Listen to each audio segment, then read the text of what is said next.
Dengue পরিস্থিতির খবরাখবর জানবো। সংযুক্ত হচ্ছি রংপুরে। এই মুহূর্তে আমাদের সাথে আছেন প্রতিনিধি শাহরিয়ার মিম। মিম, নিশ্চয়ই আমাকে শুনতে পাচ্ছেন। মিম, রংপুরের ডেঙ্গু পরিস্থিতি আমাদেরকে জানান।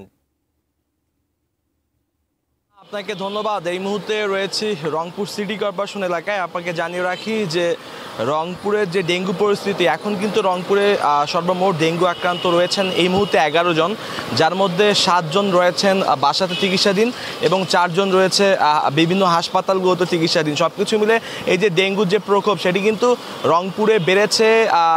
যদিও রংপুর সিটি কর্পোরেশনের পক্ষ থেকে ডেঙ্গু মশার যে আসলে তাদের লাভা নিধনে কিন্তু বেশ কয়েক কর্মসূচি হাতে নেওয়া হয়েছে, যেমন তার মধ্যে যে পরিষ্কার পরিচ্ছন্নতা এবং সেই সঙ্গে যে স্প্রে করা এবং তাছাড়াও কিন্তু মাইকিং করে সাধারণ মানুষকে উদ্বুদ্ধ করা যে এই যে ডেঙ্গু থেকে বাঁচতে আসলে ঘরের ভিতরে কিংবা বাইরে যে পরিষ্কার পরিচ্ছন্নতার যে কথা, সেটি কিন্তু বলা হচ্ছে। এবং আপনাকে আরেকটি তথ্য দিয়ে দিতে চাই যে রংপুরের ভেতর দিয়ে প্রবাহিতমান হচ্ছে যে রংপুরে একটি খাল, সেটি হচ্ছে শ্যামাসুন্দরী খাল।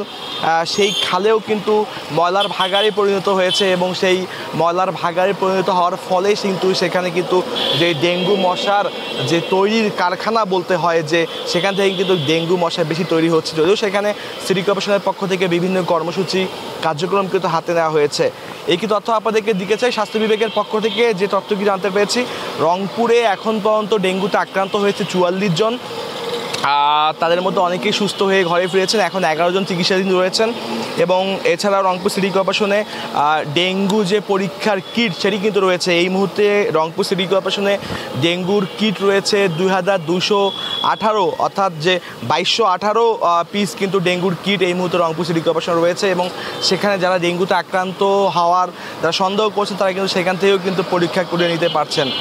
আবার এছাড়াও দেখা যাচ্ছে যে সিটি কর্পোরেশন প্রতি মাসেই কিন্তু বিভিন্ন ওয়ার্ডে কার্যক্রম তাদের পরিচালনা করছেন। তো সব কিছু মিলে রংপুর সিটি কর্পোরেশন থেকে ডেঙ্গু পরিস্থিতি নিয়ে এই ছিল আমার কাছে সর্বশেষ বান্না।